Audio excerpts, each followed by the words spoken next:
Are you looking to level up your author business?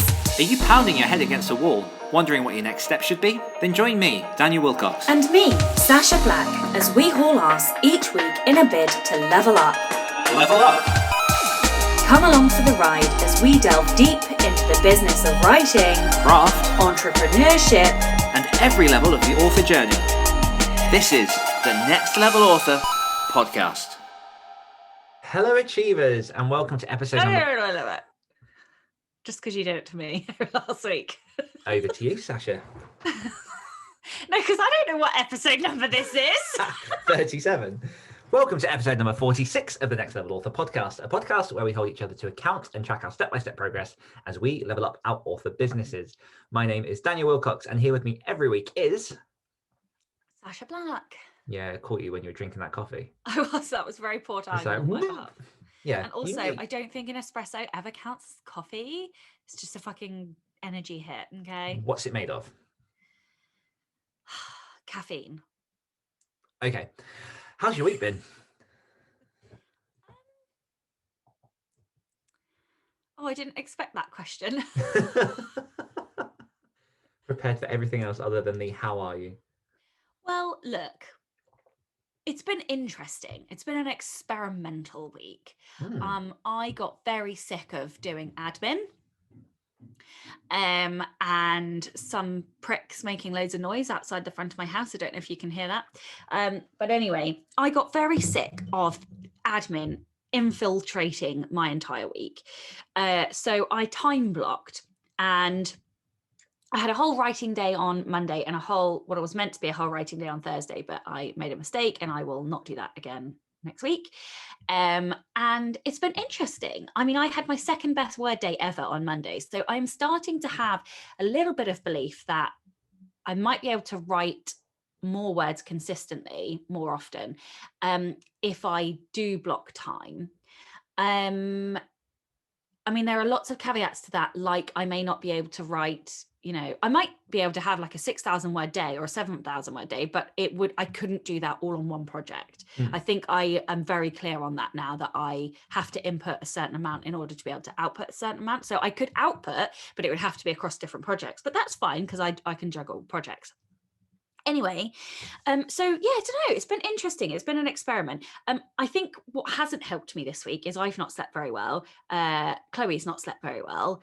And so I'm very tired as well. And that's not really helped, but it is half term. So Is it half term this week or next week? Coming up. Okay, yeah, same. Yeah. Nice. That's it. Cool. How's your week been? In true, separated at birth fashion, I also time blocked at the weekend. We both did it without speaking to each other, and then showed each other our calendars. Yeah, but what was the other things as well? Because we had like 3 things this week. So another one was I'm in talks with a publicist about helping me promote my fiction to markets that I otherwise not that I wouldn't be able to access, but more that it takes a lot of time to look in the right places. And I've got a contact who I'm speaking to at the minute. I've got a proper talk with them in the next couple of weeks, in which I'm going to see whether or not that's like a path I go down. And at the same time, that was something that I think came up in a conversation with you and someone about, different ways to advertise your fiction and things. And then I can't remember what the third thing was. No, I can't remember either. It couldn't have been that interesting. But it's always the way. Yeah, we shouldn't share that on the podcast now. So yeah, like time blocking went very, very well for the first day. And then, my week was massively just derailed by a death of a close family friend. And that's kind of, as much as, I'm me and I try and push through and keep working. And I still managed to do like a fair chunk of work this week. It's had an impact because it's like, I live in a house with my parents and it's one of their close friends. So it's like, there's just a bit of a dark cloud here at the minute, which isn't conducive to getting work done. But at the same time, I've kind of like just given myself a few days here and there just to slow down a bit. I think we are the sort of people, and by we, I don't just mean me and you, I mean like creatives who are specifically indies running their own businesses, who put so much pressure on ourselves that we never allow ourselves that time when we just need to not be okay, because it's okay not to be okay. And yeah, I don't know, like, I don't know why we do that, but it definitely feels like, which is strange as well, because creative people generally are more sensitive and emotional and empathetic, because that's what we have to put into our books and our stories and things. And so it seems so odd that we then treat ourselves so like badly and not allow ourselves the time. So yeah, good. Like, I don't want to say good for you for like giving yourself a bit of time, but also good for you for giving yourself a bit of time. I could have done a lot more. I still try to push through. But I think for me, what I find is that sometimes creativity feels like such a heavy machine to get going. And once you're going, you need to roll it with that momentum. And the minute you stop, for me, there's always that fear of like, how long is it going to take to get things up and going again? Yeah. So I know that's part of why, I've always struggled with when to rest and when to take time off, no matter what was going on in my life. Obviously, like when I moved house in December last year, I was still going and doing lots of things. So I think for me, that's part of it. But yeah, that's it's just been a weird week because of just different things, and I'm still cognizant that I'm a bit behind on where I need to be with ghostwriting, but I'm planning on doing a bit of a catch up this weekend. Next weekend I've got some time to crack ahead with stuff, and people have been really helpful, who in some way affect directly. So yeah, that's been my week. But the time blocking thing I think is really, really useful, because I'm reminding myself as well that I really, really thrive on routine as long as there's not too strict boundaries. So the time that I'm slotting into my time blocks, I've got like 3-hour blocks for creation. And that creation is just basically anything that's creative. So whether that's ghostwriting, whether that's personal, whatever it is I need to get done that time. I've got like admin blocks as well. I've got blocks like for particular coaching clients, boot camps and things. So there's flexibility built within the confines of what a routine would look like. But I've reminded myself that I feel like I need that, because often when you're working by yourself for yourself, you can get into routines of just working and stretching the entire day into a work day, and I need to confine that and have some of that release time as well. So yeah, that's the week. What is something you've enjoyed this week? Two things. The first one was I spoke to Gail Carragher, who is the author of The Heroine's Journey, and she essentially fixed what has been a 2.5 year problem for me with one of my books. And interestingly, I knew what the problem was, because I said it when I started writing this last draft. I was like, this isn't right. But I went with the other option, and it made it very painful to get to the end of the book. Anyway, I've got to the end of the book, and having spoken to Gail, I'm like, it's such a funny episode, because I'm literally gripping, like, I wish I did video, but I don't, because I literally was like gripping the chair, having an epiphany whilst talking to her. Epiphagasm. Yeah, epiphagasm, exactly. And like, hello, Kitty. And so I had so much fun talking to her and working out what has been a thorn in my fucking side for so long. And it's changed so many things. I think I'm going to approach stories slightly differently going forward. So that was lovely. And then the second thing that I have enjoyed is not... What's one thing? Oh, stop it. Not having admin on every single day of the week has been amazing. So I think I am just going to, like, regardless of what happens with time blocking, I am only going to be replying to emails on Sunday evening and Wednesdays now. I need to do that. I spent Sunday evening last week, like, planning my week, time blocking, getting rid of all the admin that I possibly could, and replying to emails. And I started the week amazingly. It was so nice to have like a clear head, not have shitloads of admin hanging over me. And I know we're the same, and I had the same. I know. And I know it's shit to like have to do a bit of work on a Sunday night, but I tell you what, it changed the whole week for me. And so, yeah, like, I really like knowing that I only have to reply to stuff on a Wednesday and a Sunday. And actually, like, why should I reply to emails every single fucking day? Like, it's just unnecessary. So it's setting expectation. As long as people know that they'll get a reply and when to, they don't mind. It's when you just ignore them for 7 days and then reply that they get annoyed. But I know that Rachel Herron did this a while ago, where she put just an autoresponder email saying that I reply on these particular days and times. So unless, you know, if it's urgent, write urgent in the subject line, and then that's how she filters stuff. But I think it's a really smart idea. And yeah, definitely something I'm going to be employing. And also just the doing something the night before to prepare you for the next day. The amount of people that I've studied and researched and done, like gone down the rabbit hole on for productivity and just different things over the years, who, if they spend 15-20 minutes the night before they go to bed thinking about what they're going to do the next day, your brain percolates, it works out what it's going to do while you're sleeping, and they just get that jump start the next day. So it's a really, really useful thing to put in. I've got 2 things this week. No, you only have one. Oh, shut your mouth. One of them is so flash back to 2013, and I had an operation on my wrist because it was broken. I didn't realize it was broken for 6 months. It was, you know, my own fault, kind of, but I had surgery and my wrist has never been as flexible as it used to be. So things like, you'll know, well, if you're ever in a room with me, you'll notice I never open a door with a flat hand. I always use like the knuckles on my fingers to open a door. And I've really struggled to get back into the point where I can do press ups and things. And the last 3 months, I've been just trying to put myself into more of like a strength exercise program where I just do like a little bit a day and try and build it up. I'm now at the point where I can do like 44 press ups in a row without like stopping, just with that hand. And this morning, my big thing that I enjoyed was that I've always wanted to be able to do like a lot of handstand work and be able to, like, when I used to do a lot of free running, there used to be a thing where people would hold on to like the corner of a rail and lift themselves up into a handstand and hold it. Always wanted to be able to do that. And I did 5 handstand press ups this morning, which I was like, yeah, I'll take it. Yeah, you did. I'll take that. I was like, okay, this is cool. Something's happening. So that's one, just knowing that even 8 years out from that surgery, it's taken to get to a point in which I can actually do more than I used to be able to do, probably even before the surgery, which is nice.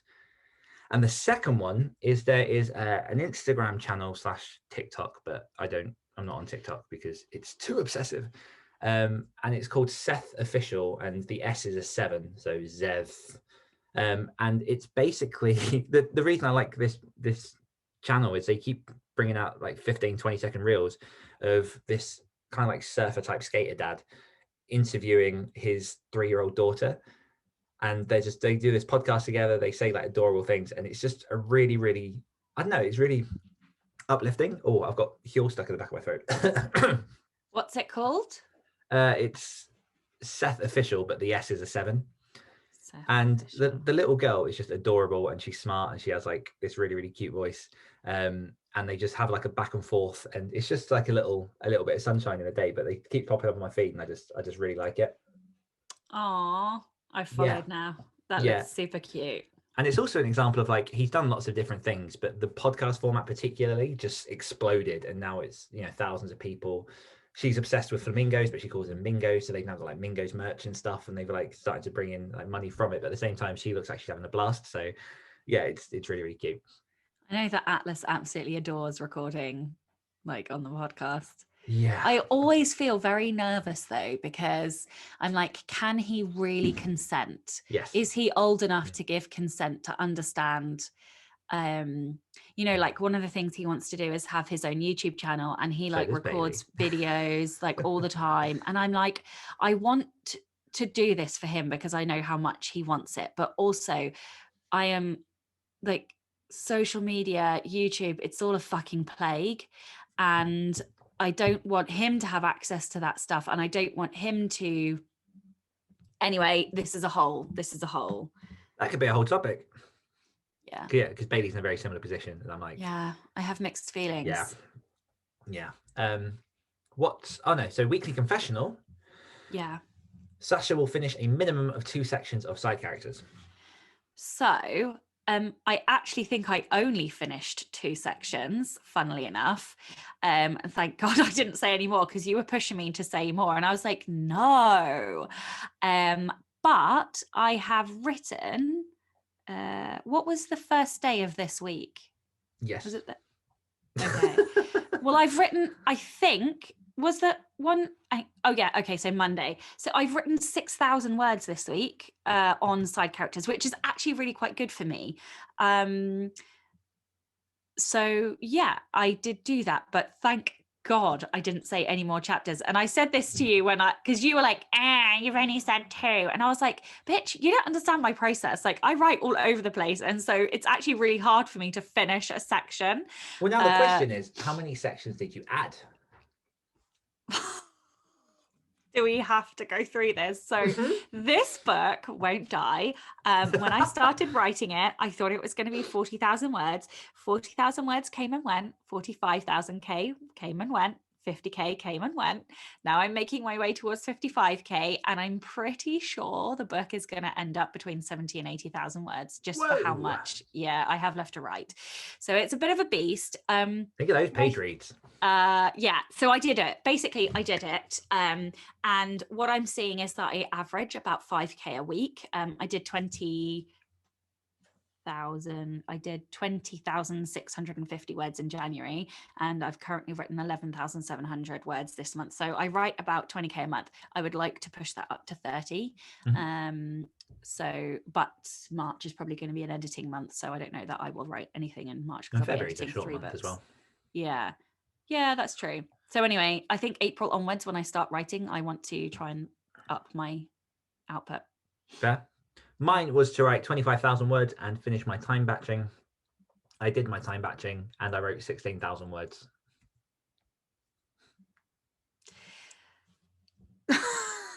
So take that as you will.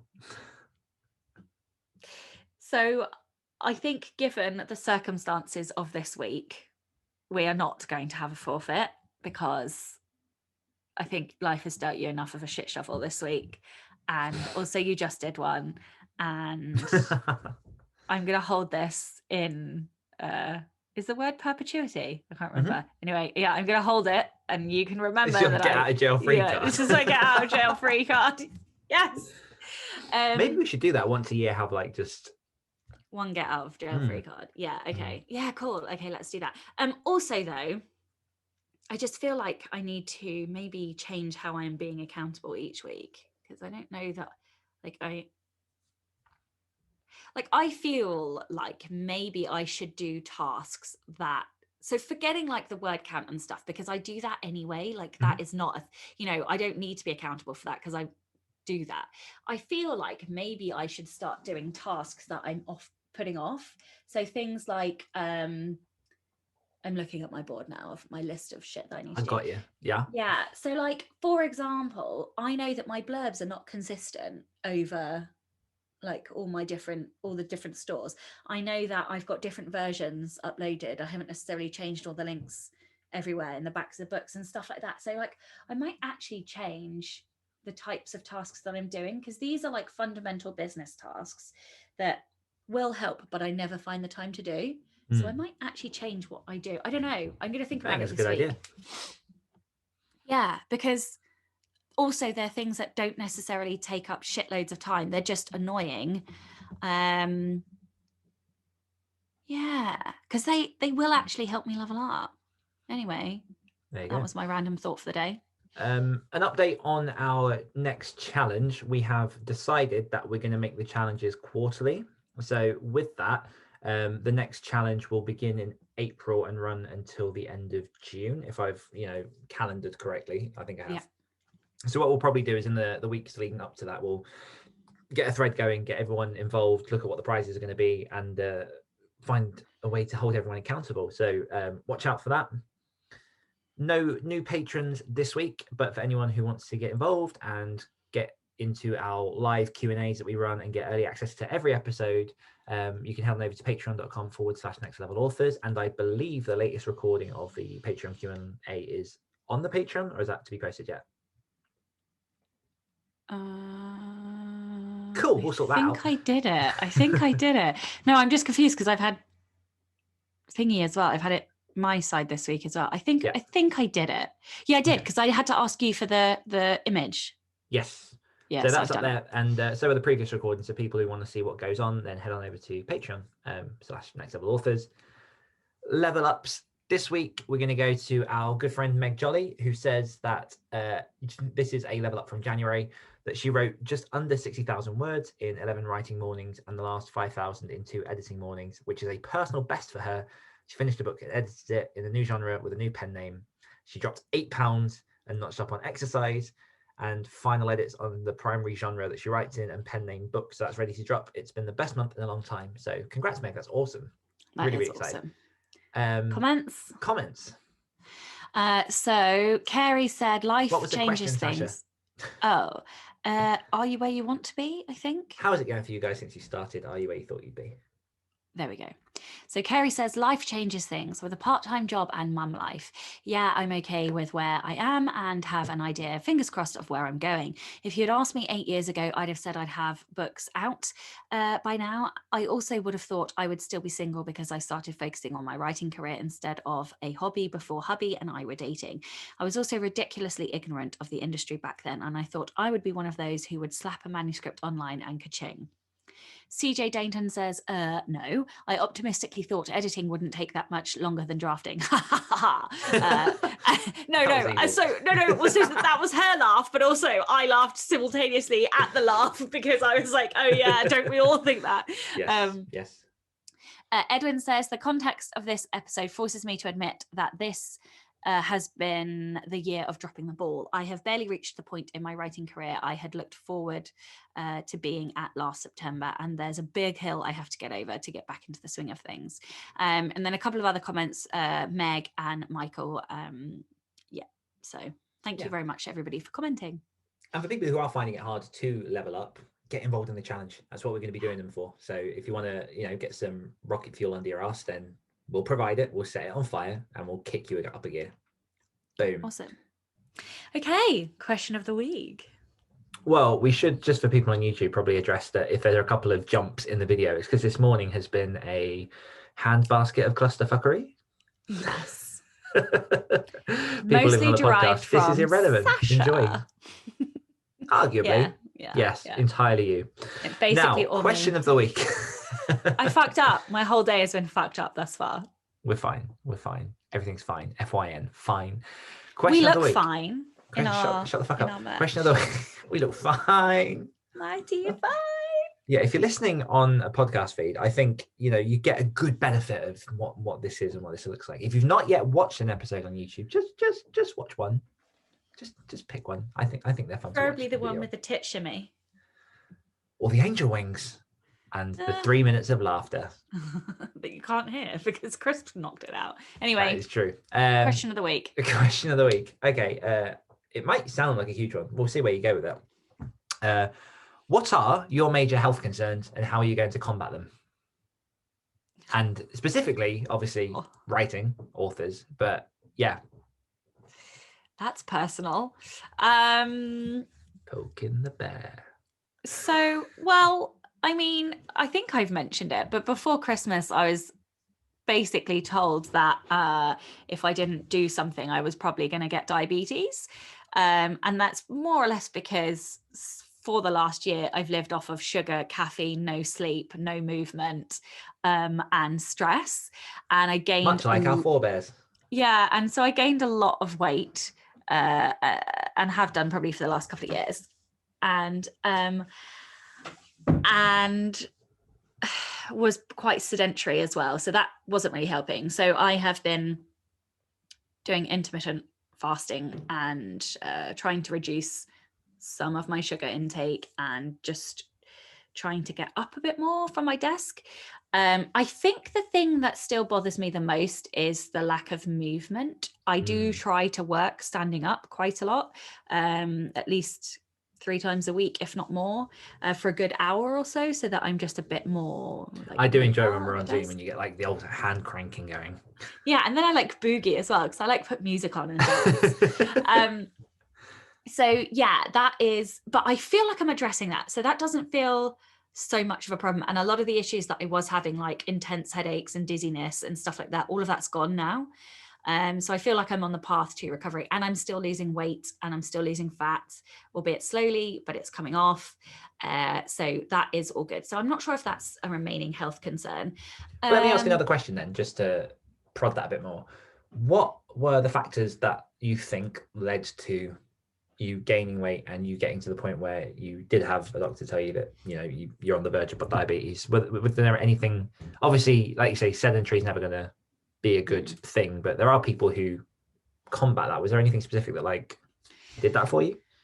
Well, so combined in that is that I had a car accident like 13 years ago and got very severe whiplash, and I've always had neck and back problems, and also being stationary, sat at a desk, is extremely unhealthy for me, and I sit with my legs crossed all day long. My legs are crossed right now. It's just how I sit. I'm like not hypermobile but super bendy, and so it's more comfortable for me to sit cross-legged. Anyway, so that's all like wrapped up in one. The reasons that I think I got there were: 1, lockdown; 2, living under perpetual stress. Like I literally live under high stress constantly. What was the question? How did I get here? Yeah.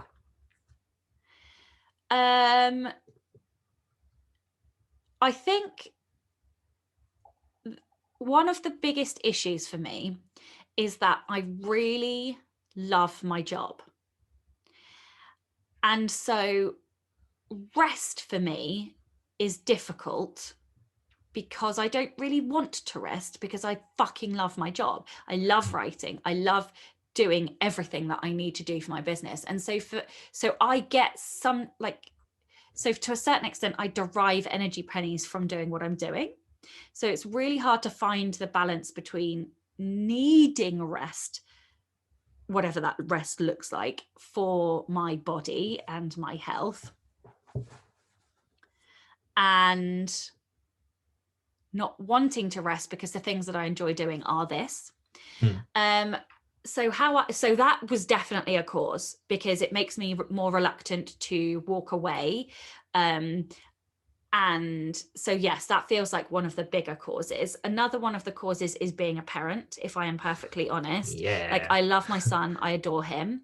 But when you are a parent, you virtually get no time for self-care or for looking after yourself, because you know, when I get up, I'm getting him ready for school, then I'm walking him to school, then I'm coming back and I'm smashing out as much work as possible. And I don't take a break all day. I sit down at 9 o'clock and I get up again to go and get him at 3 o'clock. And that is when I stop working, you know, and then I bring him back from the school run and I give him snacks and food. And sometimes we talk or we do reading or whatever it is for a little bit. And then I come and do another hour's worth of work. And then I'm cooking dinner, and then I'm cleaning up from dinner. And then it's bedtime, you know, routine, or it's taekwondo, or it's piano lessons after school. And then it's bath time and bedtime. And then I'm doing stories. And then 9 times out of 10, I'm back at my desk, either recording podcasts, doing lives, trying to catch up from the stuff that I didn't do. So like, if you look at this last week, I haven't left my computer before 10 p.m. after getting up and continuing. And I put a thing up the other day on my Instagram that said something along the lines of rest is not having a shower by yourself. Rest is not doing the washing alone, or getting to go and do a food shop by yourself. And I do feel like the majority of my rest time is that kind of stuff. So like, because I just personally attacked. Why? Because that was like, particularly when I was back in Lincoln, that was my whole thing, was just like, okay, time to rest now, let's do some washing up. Yeah, like let's go to the shop and rest. Like, these things are not fucking rest. So like, I just don't take any rest ever. And when I do rest, more often than not, it is stuff like reading for a book that I need to do, or a podcast that I need to do, or whatever. So and like, don't get me wrong, I am really okay with the majority of that type of rest, because I do actually get energy pennies from reading, and even if it is work related or whatever. So none of that stuff bothers me. But I think it is a general I think the causes are: 1, being a parent, because there is no time for you. 2, lockdown has not helped, because it has elevated stress levels and sort of made for even less time. And I think 3, it's a symptom of the job that we have. Like, it is very hard to put any boundaries in. And when you are not earning enough to give out enough work that you can get back anytime, you know, like to a VA or whatever, it makes it harder for you to then justify not working. Like, I have a really hard time justifying not working.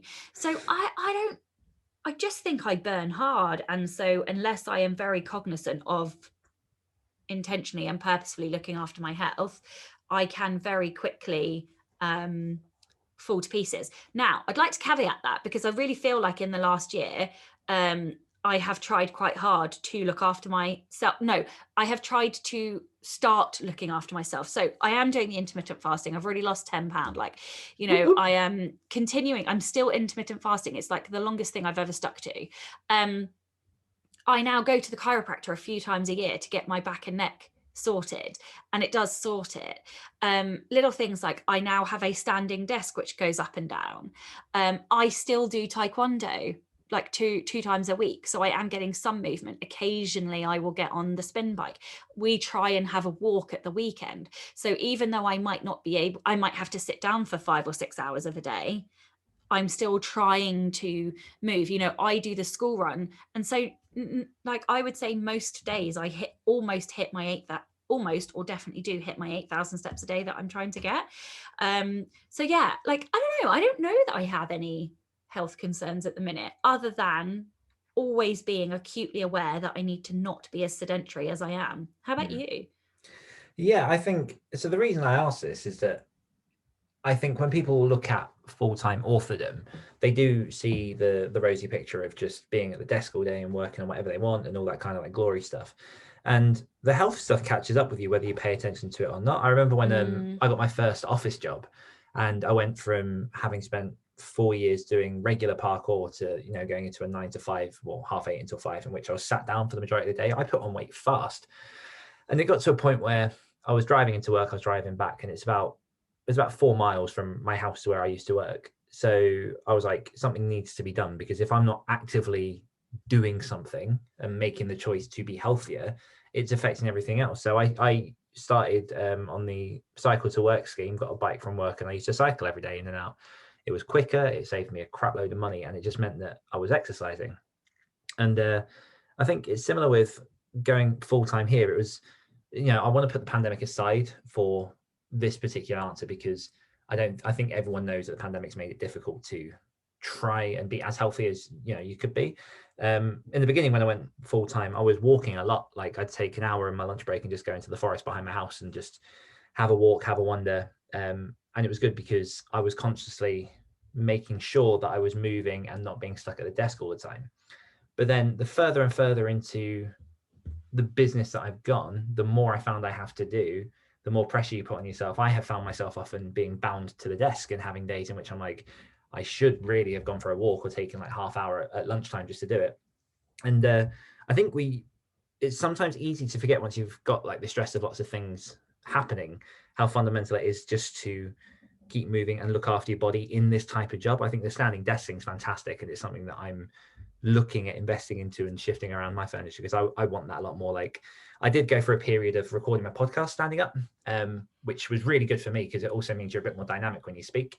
But then the downside was, because I'm very animated when I talk, I spent a lot of time going closer and further away from the mic, so the audio was really not level. So but yeah, I think this question kind of sprang from a lot of research I'm doing at the minute for my productivity book, in terms of looking at the parts outside of just how you organize and structure your day work-wise as to the things that affect you.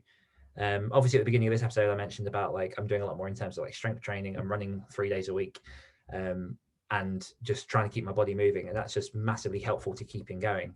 But my biggest issue at the minute are my fingers. Like it's really getting to a point of concern for me, because I write fast, I write often, and you know, I've been doing it for coming up to 2 years now of just pumping out words. And I think since I went full-time in April, I think I probably amassed over 2 million words written on different books for different projects by myself.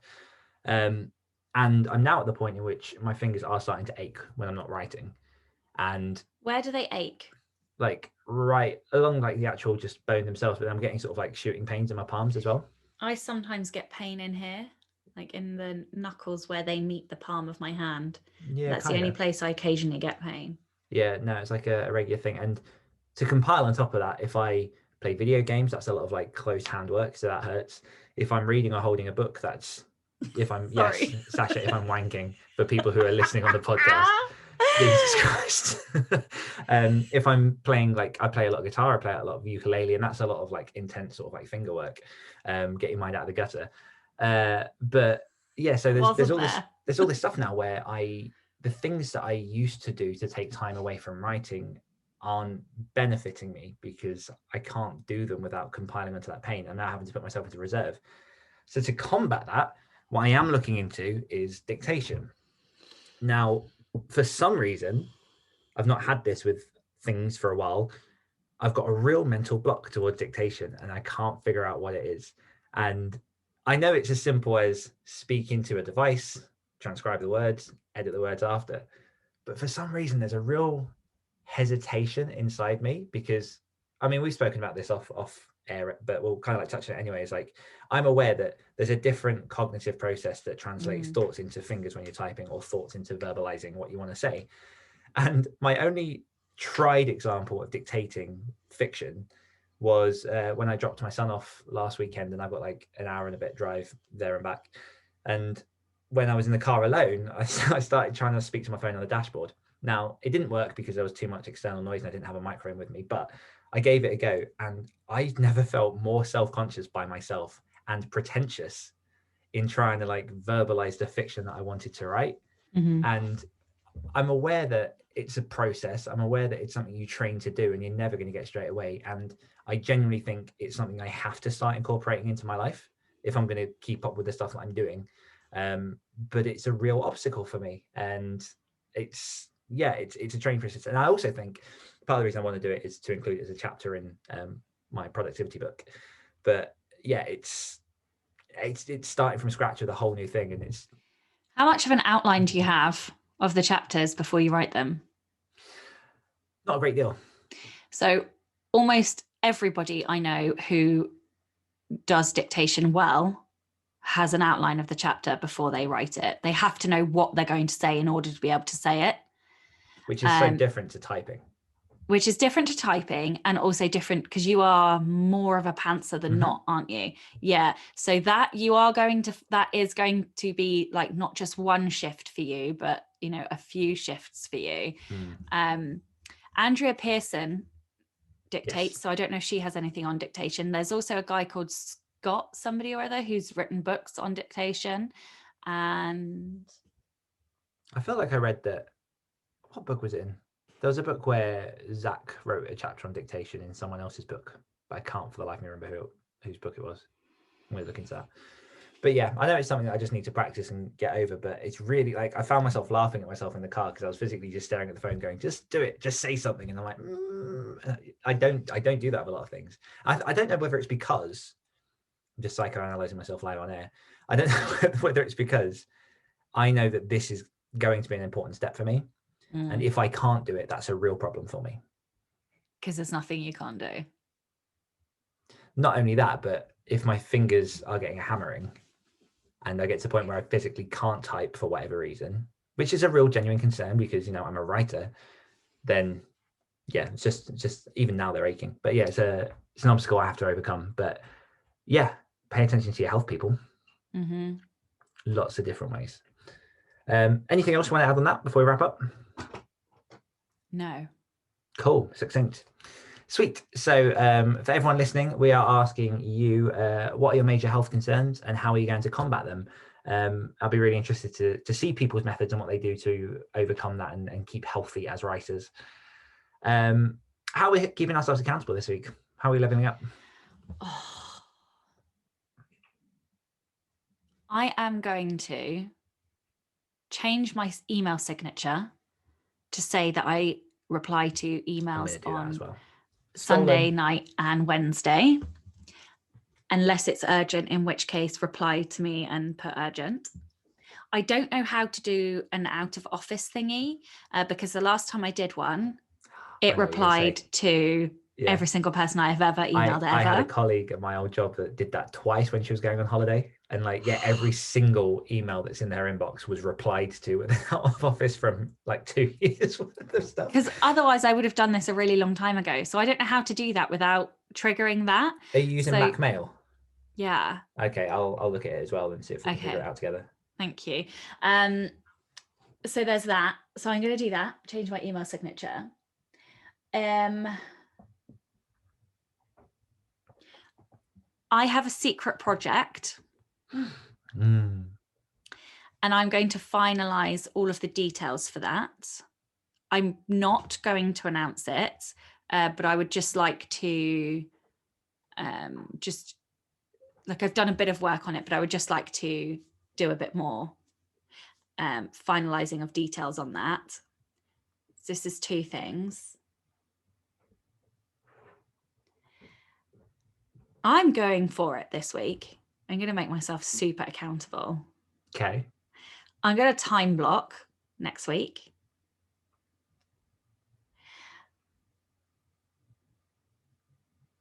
I am going to make time for myself to input. And I will, and this is the most vague one, I will continue to work on side characters.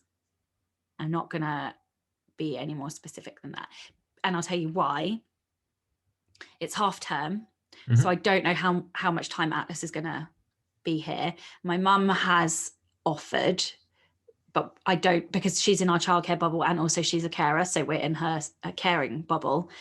I don't know how much time she is going to give me. So I would have made some really bold claim. Like in previous times, my mum would have had Atlas for like 3 nights and 3 days or something, and then I would have been like, yeah, I could have finished the book.